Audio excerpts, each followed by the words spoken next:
একটি বাক্য দিয়ে মানুষকে আমরা দোয়া করতে দেখি বিভিন্ন মসজিদে বা বিভিন্ন দোয়ার ক্ষেত্রে বলা হয়ে থাকে যে আল্লাহ এই মজলিসে যতগুলো লোক তোমার কাছে দোয়া করছে এদের মধ্যে থেকে যার হাত তোমার কাছে পছন্দ হয় তার উছিলায় আমার দোয়াগুলোকে কবুল করো। এই যে ওসিলা তার হাত দেওয়া, এইভাবে ওসিলা দেওয়া বৈধ কিনা?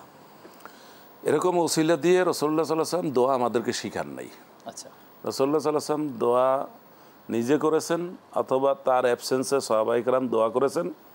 তখন তাদের মধ্যে যিনি মুরব্বী ছিলেন, বয়স্ক ছিলেন, দেখা গেছে কোনো কোনো ক্ষেত্রে কোনো এক জায়গায় রাসূলুল্লাহ সাল্লাল্লাহু আলাইহি ওয়াসাল্লাম চাচা আব্বাস রাদিয়াল্লাহু তাআলা আনহু ছিলেন, তাকে দিয়ে দোয়া করানো হয়েছে।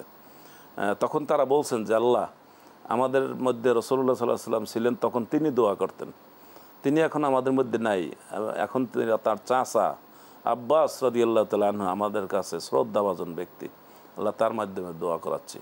এই তিনি দোয়া করতেন, কিন্তু তার ওসিলা দিয়া না।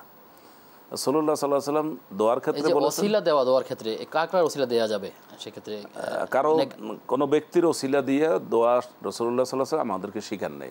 রাসূলুল্লাহ সাল্লাল্লাহু আলাইহি ওয়াসাল্লাম একথাও শিখান নাই যে তোমরা আমাকে দিয়ে আমাকে ওসিলা করে দোয়া করবে, বরং আল্লাহ তাআলা কোরআন মাজিদে ওসিলা সম্পর্কে বলেছেন আবতাগু ইলাইহিল ওসিলা, তোমরা আল্লাহর কাছে পৌঁছার জন্য ওসিলা মাধ্যম তোমরা মাধ্যম নাকি তালাশ করো। বা নেক আমল কি? হ্যাঁ, ওসিলার দুইটা অর্থ, একটা হলো মাধ্যম, কোরআন মাজিদ যেটা বলা হয়েছে সেটা হলো ওসিলা মাধ্যম, আর এই মাধ্যমটা রাসূলুল্লাহ সাল্লাল্লাহু আলাইহি ওয়াসাল্লাম শিখিয়েছেন।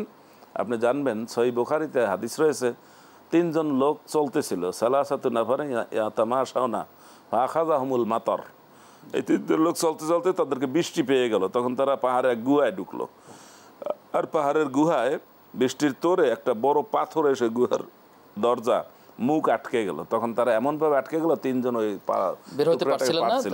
তখন তারা ওসিলা করছে কিসের? নেক আমলের। একজন তিনজন ব্যক্তি তিনটা নেক আমলের কথা বলেছেন, নেক আমল হয়েছে, কোনো ব্যক্তির ওসিলা করে নাই। জি। আর একটা হলো ওসিলা জান্নাতের একটা সর্বোচ্চ স্থান, যেই স্থানটা একজন পাবে, রাসূলুল্লাহ সাল্লাল্লাহু আলাইহি ওয়াসাল্লাম সেইটার জন্য আজানের পরে সেই ওসিলার জন্য সবাইকে দোয়া করতে বলেছেন, তার জন্য।